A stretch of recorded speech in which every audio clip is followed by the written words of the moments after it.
안녕하세요. 장사왕 정선생입니다.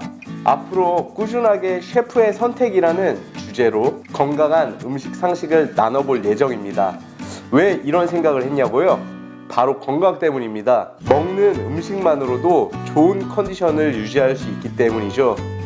외식 현장에서 사장님들과 만나며 경영에 대한 이야기도 나누지만 고된 노동과 스트레스로 인해서 이미 건강을 잃으신 사장님들을 많이 뵐 수 있었기에 꼭 마지막에는 건강에 대한 이야기를 하는 경우가 많았습니다.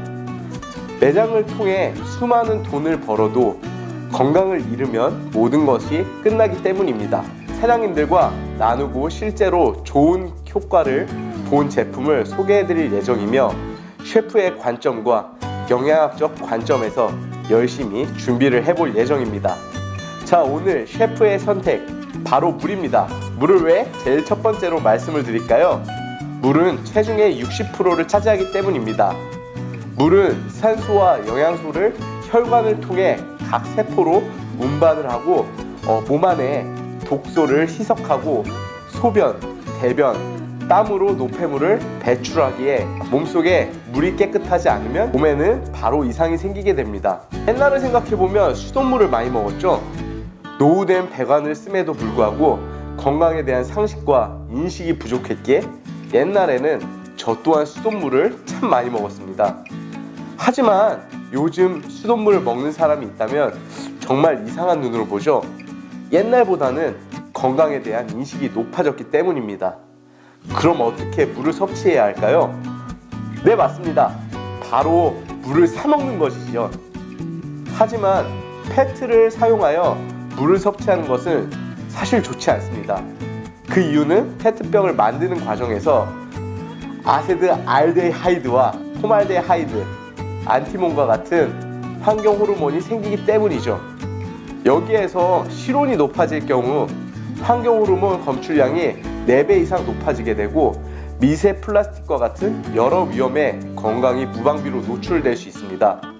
그렇다면 페트병의 이러한 문제를 어떻게 해결할 수 있을까요? 바로 정수기계를 사용하여 물을 섭취하는 방법이 그 해결책입니다. 정수하는 방법에는 크게 3가지인데 역삼투압, 중공삼압, 전기분해 그 방식입니다. 우리가 알고 쓰는 많은 정수기 업체에서는 역삼투압 방식을 이용하고 있습니다. 많은 분들께서는 역삼투압 방식이 제일 완벽한 방식이라고 말씀하십니다. 역삼투란 농도가 높은 곳의 액체에 외부 압력을 가해 삼투 현상의 반대 방향으로 순수한 물을 이동시키는 방식을 말하는데 약 4개에서 5개의 정수 필터를 이용하는 것을 쉽게 볼 수 있습니다. 필터가 물의 모든 부분을 거르기 때문에 완벽하게 물을 깨끗하게 하게는 해주지만 물의 미네랄까지 거르기에 영양학적 관점에서는 미네랄마저 걸러지기에 역삼투압은 치명적인 단점을 갖고 있습니다. 정수물에 금붕어를 넣으면 어떻게 될까요? 얼마 안 돼요. 그 금붕어는 죽게 됩니다. 미네랄이 없기 때문입니다. 미네랄이 없는 물을 먹을 시 건강상 문제가 발생할 수 있다고 많은 전문가들은 지적하고 있습니다. 그렇다면 사람 인체의 물은 산성을 띨까요? 아니면 알칼리성을 띨까요? 바로 인체는 pH 7.4 정도의 약알칼리성으로 이루어져 있습니다. 역삼투압의 물은 약알칼리성을 띠고 있지 않기 때문에 인체에는 좋지 않다고 말씀드릴 수 있습니다. 그럼 중공삼압 정수 방식은 어떨까요? 중공삼압 방식이란 얇은 수천 개의 섬유관 다발의 필터로 정수하는 방식을 말하는데요. 중공삼압 방식은 미네랄을 거르지 않지만 중금속 또한 거르지 못하기 때문에 건강상에는 악영향을 끼치게 됩니다. 그럼 우리는 과연 어떠한 방식을 택해야 할까요? 여기서 셰프의 선택! 바로 전기분해 방식이 그 답입니다. 다음 시간에는 전기분해 방식에 대해 말씀을 드리도록 하겠습니다. 감사합니다. 장사왕 정선생이었습니다.